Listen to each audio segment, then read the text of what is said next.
RFSU och vi har Svenska Missionsrådet.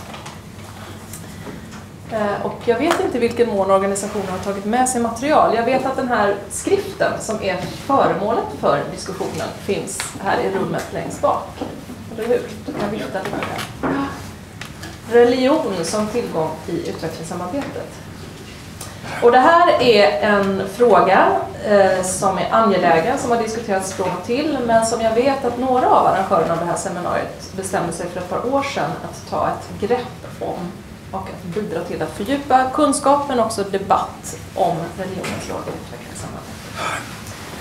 Petter från Diakonia är författare till den här skriften. Men du har, när du har jobbat med den, samarbetat med en rad olika organisationer och använt en rad olika källor. Du ska berätta för oss sen om bakgrunden till projektet och en del av innehållet i skriften. Och du jobbar som policyhandläggare på Diakonia? Nej, men som handläggare åtminstone. Okej, handläggare. Och sen så har vi Maria Andersson som kommer att ge RFSUs perspektiv på de här frågorna. Det är inte frågor som är nya för er, vad jag förstår, utan ni har jobbat med dem både i en svensk kontext historiskt men också internationellt. Så det blir väldigt intressant att höra ditt perspektiv. Du är relativt nytillträdd generalsekreterare på RFSU men har jobbat i organisationen länge och har perspektiv från olika håll. Och sen så ska Josefin Sundqvist ge oss en forskningsöversikt och lite av de perspektiv du ser i forskningen. Dels vad du har sett själv, men också vad som pågår där. Och du finns det varit på Uppsala universitet på en centrumbildning som jobbar med de här frågorna. Så att vi kommer att börja och få höra till 3 presentationer. Och sen kommer det eventuellt bli lite frågor där vi skickar frågorna till olika av er i panelen. Och där jag hoppas att ni ganska snart ska komma in i samtalet och bidra både med då frågor men också idéer och frågeställningar som behöver hanteras vidare i det här arbetet. Så med dessa ord så vill jag hälsa er igen varmt välkomna och så börjar vi lyssna till dig. Ja, det verkar så för att vi bandar också.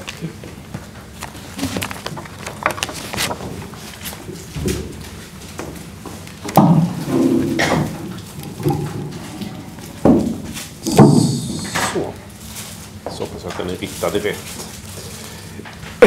Ja, som sagt, Petter Jakobsson heter jag. Fick en nästan alldeles korrekt presentation. Jag är egentligen ansvarig för... Vi gör så här. Så kanske det blir bra. Jag ansvarar i mitt dagliga arbete för folkbildning och mobilisering på Diakonia. Och det här är ett litet sidospår. Då tillhör att jag har min bakgrund i teologi också. Jag är pastor från början i det samfund som äger den här kyrkan.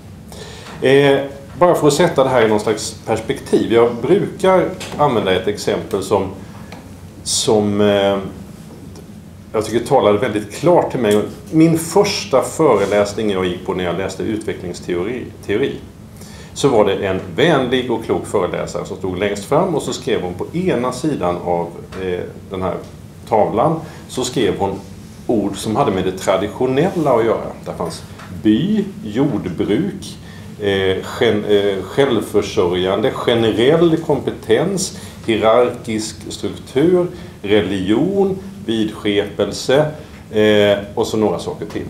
Som var på den vänstra sidan av tavlan. På den högra sidan stod det modernitet, utveckling, industrialisering, urbanisering, rationalitet, arbetsfördelning, specialisering och så vidare. Där den ena sidan var saker som skulle på något vis försvinna till förmån för den andra sidan. Så jag tänker redan från den första föreläsningen om utvecklingsteorier så fanns det en spänning mellan uttrycken utveckling och religion. Det är den ena historien man kan berätta. Sen tänkte jag bara ta ett helt annat exempel som också är inledningen i den här lilla skriften. Nämligen för nu några år sedan när tsunami var vid nyårstid 2005 var det, så var det massiva uppbyggnadsinsatser. Alla sorters biståndsorganisationer i världen var aktiva och massor av pengar flöt in och man försökte hjälpa till med det man kunde. Då har Oxfam i sin utvärdering, alltså sekulär engelsk stor biståndsorganisation, visat att i de byar där man frångick Det här var vad sa du? Aceh. Ja, Aceh-provinsen. Men det var muslimsk befolkning i alla fall. I Indonesien skulle jag säga. Det var i de byarna man frångick det ordinarie protokollet och lät byarna få bygga en moské först av allt.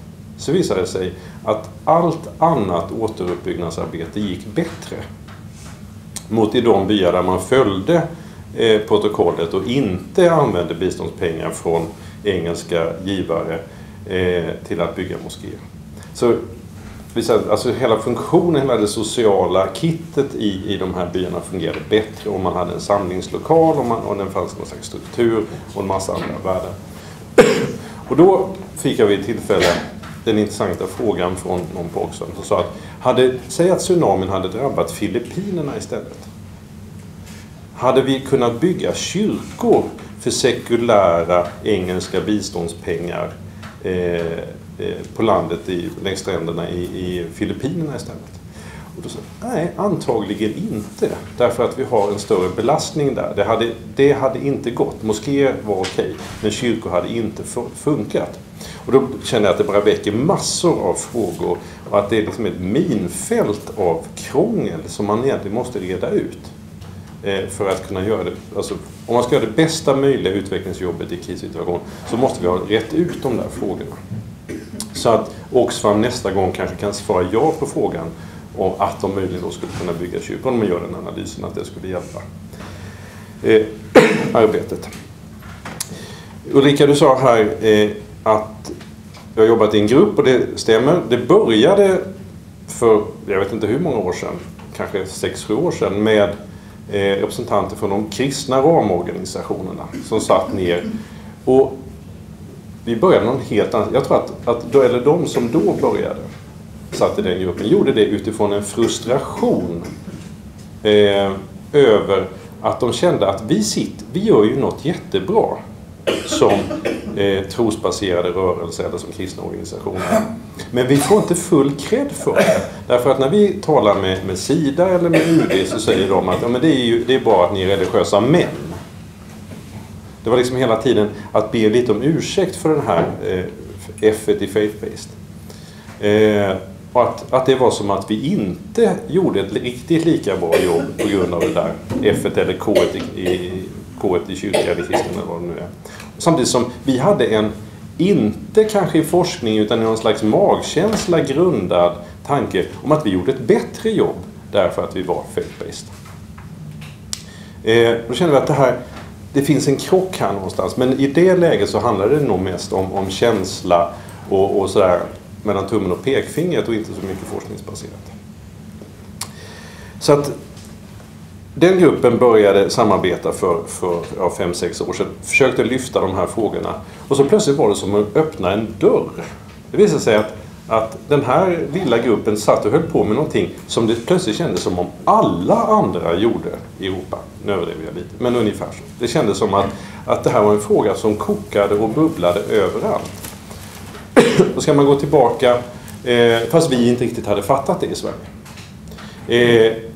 Engelsmännen avslutade för 2 år sedan ett jättestort forskningsprojekt baserat i Birmingham, på universitetet Birmingham, om religion och utveckling som har tagit case i Tanzania, Pakistan, Nigeria och något land till som jag inte kommer på. Där man har tittat på hela bredden av hur utvecklingsarbete och religion hänger ihop.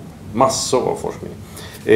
Holland hade ett kontinuerligt samtal eller ett fora för samtal mellan de trosbaserade utvecklingsorganisationerna och deras motsvarande sida. Alltså en kontinuerlig dialog om de här frågorna. Norge tickar på och har lyft de här frågorna jättestarkt inom sitt, kom en stor rapport för 1 år sedan ungefär. Schweiz har haft likadana processer.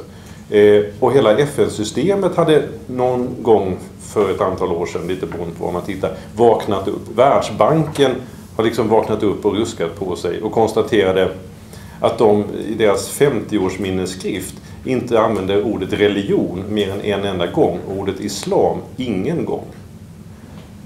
Och plötsligt insåg att det här är ju helt tokigt. Det är en stort svart hål eller en stor vit fläck, eller vad vi nu vill säga, i kunskap. Så att det tickade på. Frågan var plötsligt aktuell på en massa ställen. Och det känns som att det bara var att öppna en dörr hit in till Sverige, men att vi fortfarande ligger efter i Sverige. Och då kan man säga att den upplevelsen, den lite ostrukturerade upplevelsen för ett antal år sedan av att men vi gör ju ett bra jobb, fattar de inte det? Den frågan har ändrat karaktär och handlar nu mycket mindre om att visa att vi gör ett bra jobb och mycket mer om att visa att alla, kyrkliga eller inte kyrkliga, alla behöver höja sin kompetens i det här området. Därför att om vi inte har kompetensen så gör vi ett sämre jobb. Därför att religionen är ju där ute, vi kan liksom inte välja bort den. Att vi i Sverige saknar ord och vokabulär för att tala om religion och för att tala om vår egen religiositet. Vi är extremt ovana vid det i det offentliga samtalet. Gör ju inte att religion blir mindre viktigt ute i de länder där vi finns och där vi arbetar. Det gör bara att vi blir lite sämre på att göra ett bra jobb i de situationerna om vi inte har orden eller kompetensen.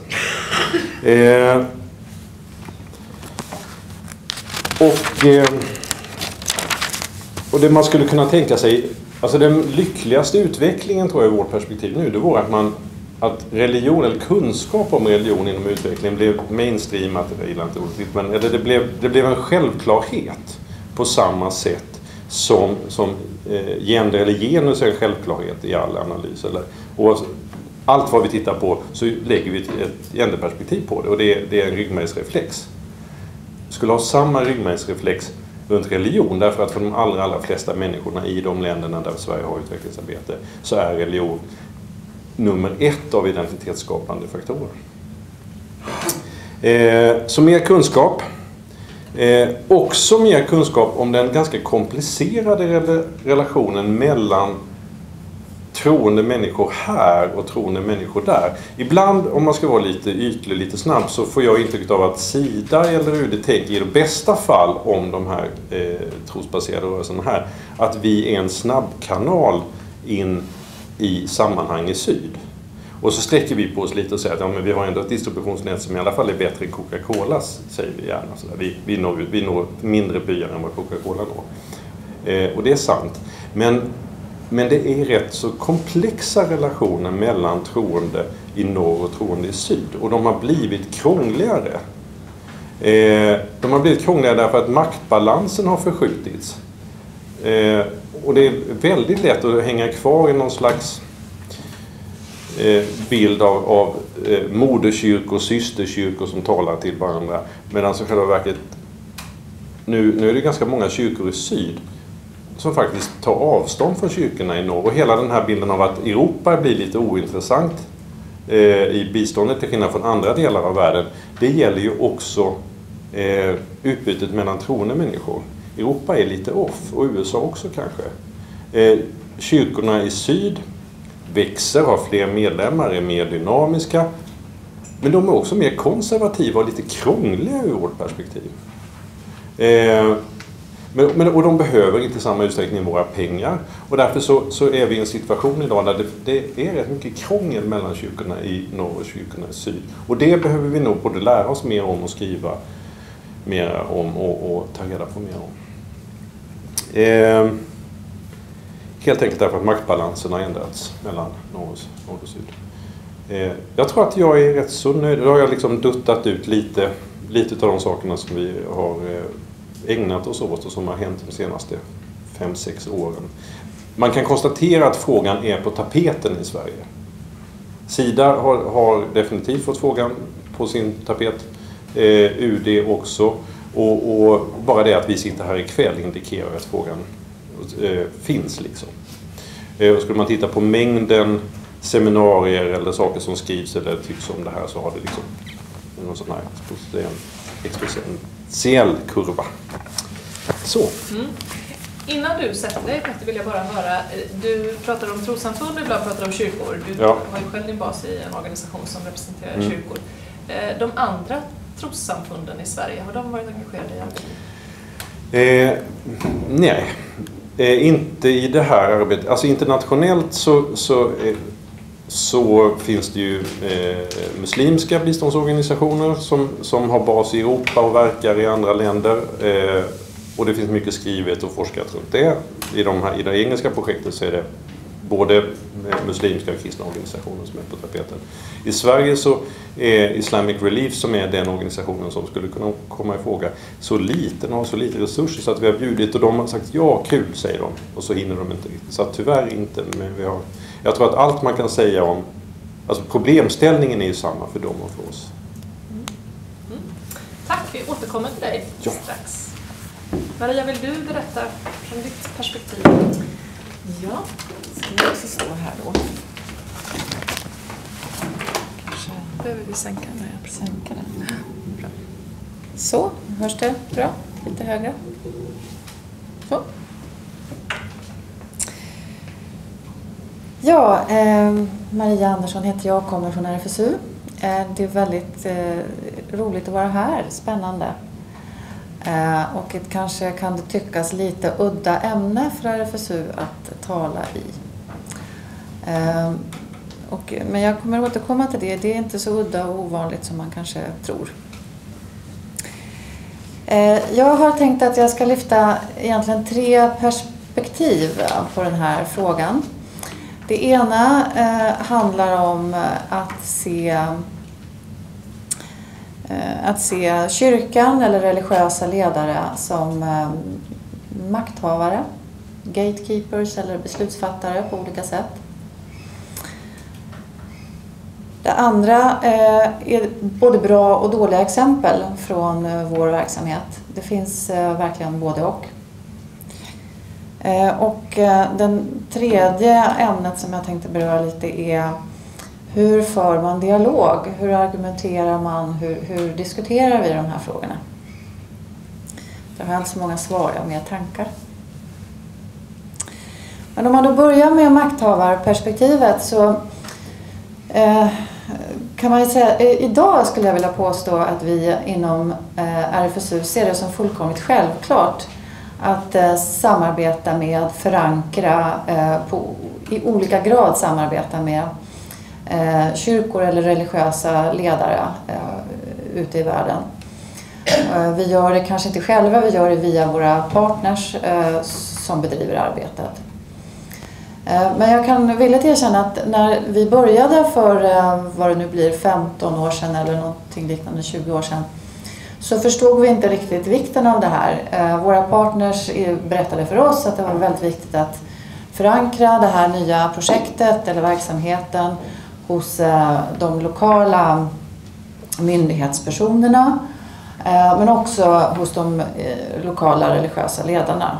Och vi tyckte att gör det då, men vi förstod inte riktigt vitsen. Och det tog en väldig tid detta arbete dessutom.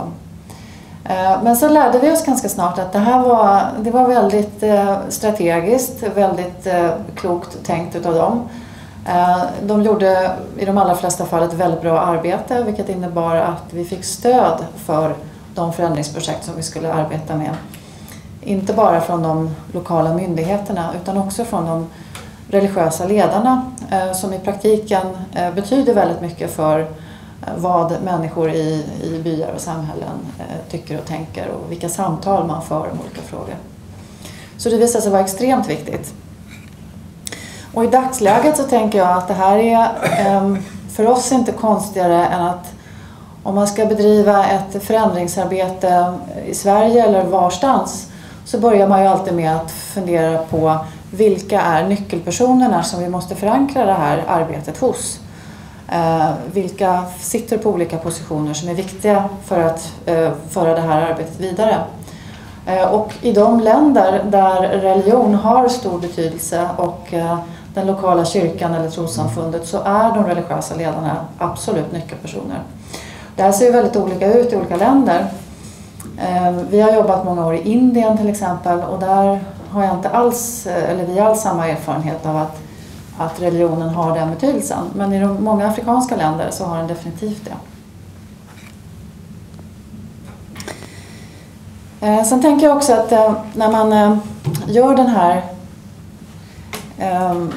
analysen då utav vilka viktiga beslutsfattare som finns, så gör man ju också en analys av var står de, hur kan man diskutera, vilken dialog kan man föra med de här personerna då. Och det ser ju också lite olika ut. Våran erfarenhet är väl att de flesta frågor numera i alla fall om jämställdhet, om ungas rättigheter, kvinnors rättigheter, HIV, preventivmedel och så vidare går ganska bra att föra. Om man däremot kommer in på abortfrågan blir det svårare, och om man ska diskutera homo-, bi- och transpersoners rättigheter så blir det väldigt svårt i många fall. Det är faktiskt olika i olika kontexter, men där kan det verkligen vara så pass svårt att det nästan inte går att tala med de här religiösa ledarna då. Och då får man också dra den slutsatsen. Här tror jag också att det är viktigt att se att vi som organisationer har olika roller. Vi och våra samarbetspartners är ju ofta organisationer som jobbar med sexuell och reproduktiv hälsa inom hälsoområdet i stort, mödrahälsa. Det kan vara organisationer som jobbar med mänskliga rättigheter kanske i vidare bemärkelse, och de har ofta lättare att föra de här samtalen än till exempel en ren HBT-organisation, alltså organisation som jobbar för homo- och bisexuella rättigheter enbart. Och då kan ju vi också ha en viktig roll i den funktionen, att vara en slags brygga, att öppna de här samtalen och dialogerna då.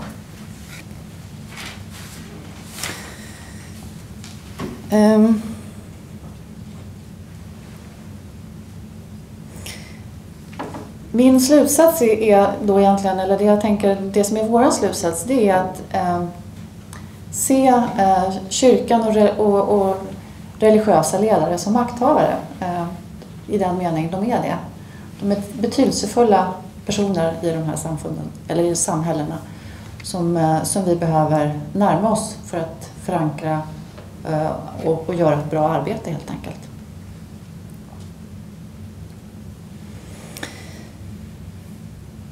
Jag tänkte jag skulle ta några exempel. Vi jobbade i många år i Tanzania, vilket du kommer att prata mer om kanske. Och där var det just så här att vår samarbetspartner i Tanzania förde dialog och förankrade tyckte vi i evigheter. Men det resulterade till exempel i att i en liten stad i Shinyanja, tror jag det heter, eller by, så utbildades till slut 7 stycken imamer och blev företrädare för projektet. Vilket gjorde att vi liksom inom den gruppen fick ett stöd för arbetet.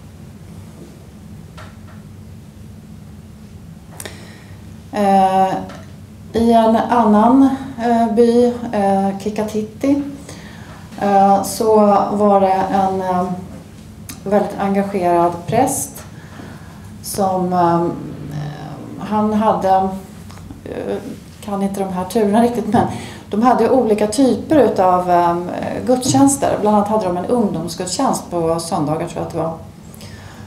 Och efter den så bad han de unga sitta kvar, och sen så var det information om HIV, preventivmedel, sexualitet i vidare bemärkelse i samma lokaler. Och det var ju naturligtvis ett oerhört stöd för vårt arbete att få den förankringen och den uppmaningen från honom då.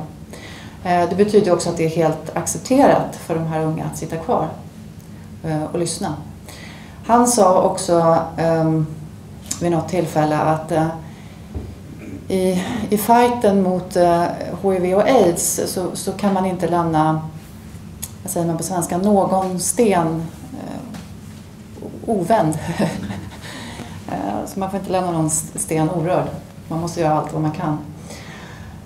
Och vi pratar lite grann om det där. För vår erfarenhet är att det är oftast lättare på lägre nivå, så att säga, på bynivå. Är det mycket lättare att föra den här dialogen med olika religiösa ledare. Och jag vet inte det, men en spekulation som vi har haft ibland är kanske att väljer man det yrket och inte gör karriär utan stannar på bynivå, så har man nog en väldigt stort socialt engagemang. Man vill göra någonting för människorna där man finns, så att säga. Och vilket är en stark drivkraft då, naturligtvis. Man blir väldigt pragmatisk till sitt arbete och engagerad i att liksom förbättra och förändra livet för de som bor i församlingen. Hur som helst så brukar det vara mycket lättare på den nivån än vad det är högre upp inom olika kyrkliga hierarkier. Vi samarbetar också med en organisation som heter Catholics for Choice, alltså katoliker för rätten att välja abort i det här fallet. De gör ett fantastiskt arbete. Det är en organisation inifrån, så att säga, där de arbetar för de här rättigheterna.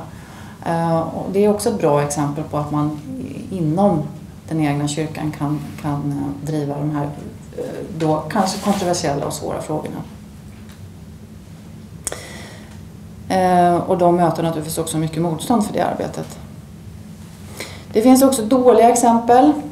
Nu senast bara så för 2 veckor sedan tror jag så var det finns en sån här internationell dag för att minnas de som har blivit utsatta för våld och trakasserier.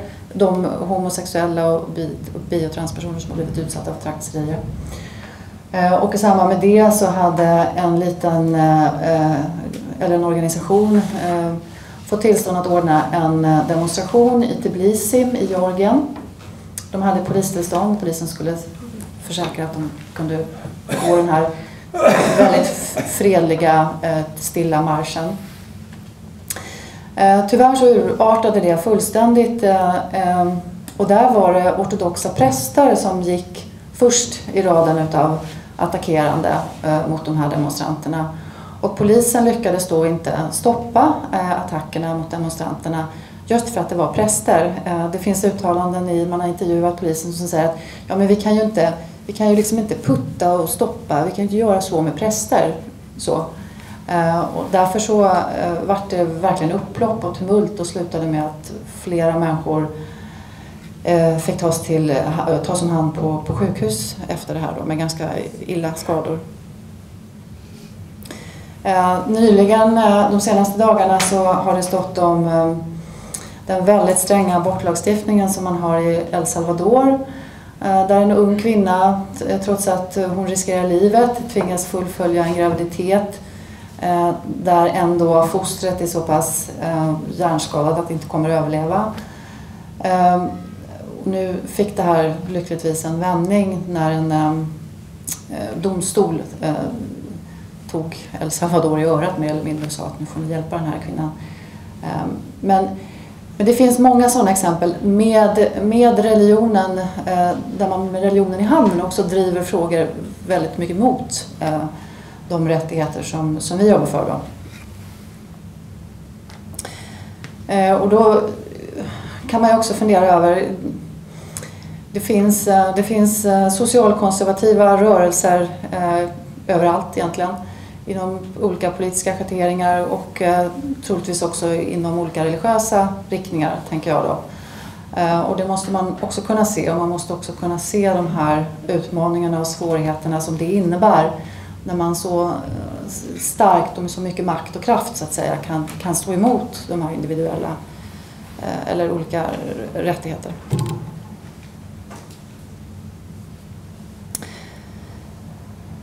Och så slutligtvis då dialog.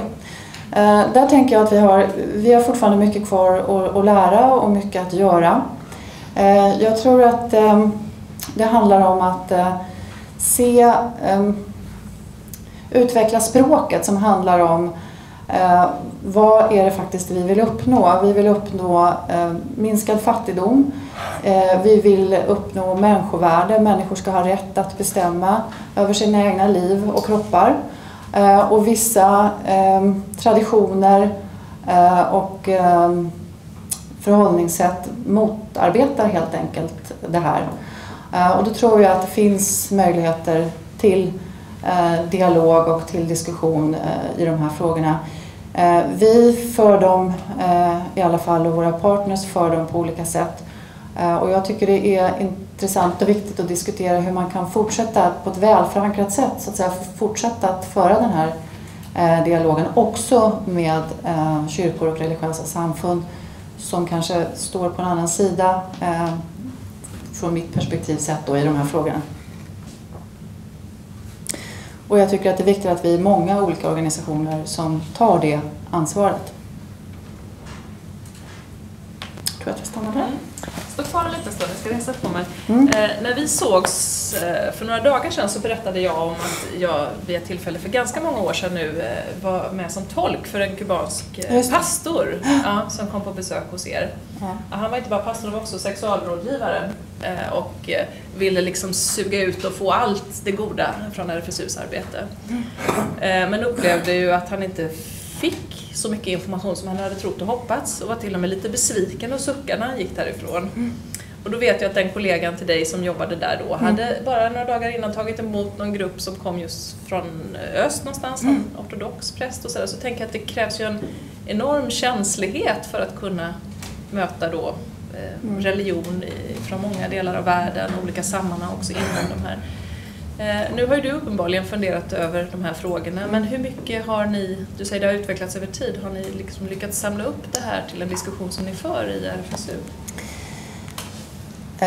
Ja, jag hoppas och tror det i alla fall. Vi har ju jobbat ganska mycket, förutom förändringsarbete i syd på olika sätt, så har vi jobbat mycket med utbildningar. Både i Sverige men också för internationella, vad säger man, inte elever, internationella samarbetspartners och så, på uppdragets sida bland annat. Alltså, i en pedagogisk situation så kan man ju inte bara stå och säga så här är det och så här och så, utan man måste, i pedagogiken så ligger ju en dialog. Det vill säga att man talar om att så här ser vi på saken och så här kan man se de här sammanhangen och vad tycker ni? Och så för man en dialog utifrån det. Man kommer sällan långt om man börjar med att slå någon i huvudet med sanningar, utan man måste föra en dialog.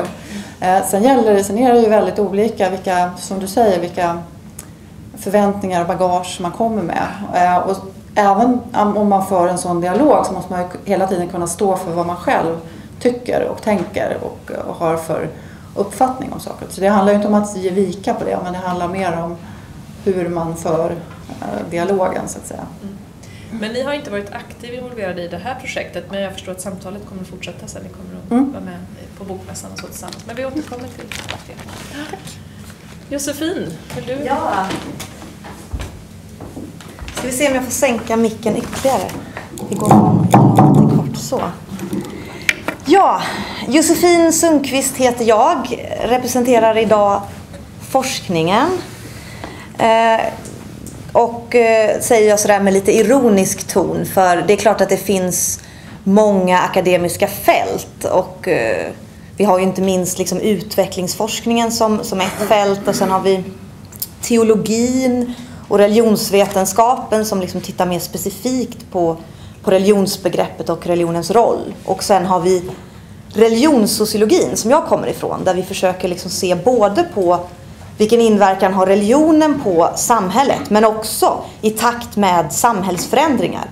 Hur också religiösa aktörer påverkas och förändras och där deras roll förändras. Från två håll helt enkelt. Och jag är, som Ulrika beskrev, baserad vid Centrum för forskning om religion och samhälle i Uppsala.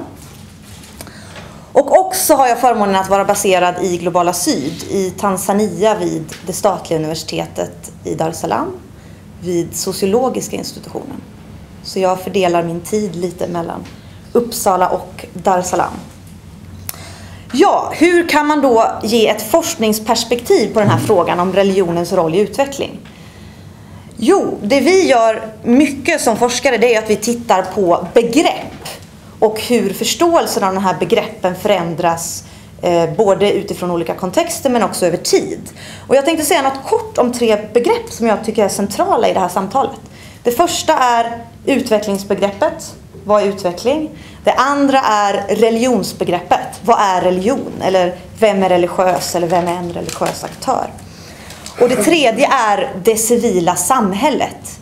Eftersom att vi idag placerar religiösa aktörer och religionen inom ramen för det civila samhället. Börjar vi då med utvecklingsbegreppet så tycker jag att du på ett mycket väl sätt beskrev kanske starten för utvecklingsteorin med mycket utav moderniseringstanken, och Rostoff är ju en sån teoretiker där man liksom har sett till att börja med utvecklingen som väldigt linjär från ett traditionellt samhälle till ett modernt samhälle. Och där har man ju på något sätt utgått från en västerländsk tanke och världsbild att genom liksom industrialiseringen så ska vi också bli mer sekulariserade. Och religionen är liksom på något sätt en del av det traditionella samhället där vi ännu inte har blivit upplysta, utbildade och fått ekonomisk empowerment. Och sen så, och det kan man säga att tittar man liksom i utvecklingsforskningen historiskt så har ju religionen mycket den rollen att hänföras till det traditionella samhället. Men sen om vi tittar på hela globaliseringsprocessen och vad som har hänt. Tittar vi till exempel på BRIC-länderna, de här länderna som liksom haft en snabb ekonomisk utveckling och fått en förändrad roll från att vara utvecklingsländer till att vara middle income countries. Typ Brasilien, typ Kina, typ Indien, Sydafrika. Då kan man se att i de länderna, när de har sett en snabb ekonomisk tillväxt, så har religionen fortsatt ha en väldigt central och stark roll. Och därmed har man liksom motbevisat tesen att ekonomisk tillväxt medför att religionen får en svagare roll. Så globaliseringen har på något sätt motbevisat då den här västerländska världsbilden. Och då är frågan hur har man hanterat det här i utvecklingsforskning?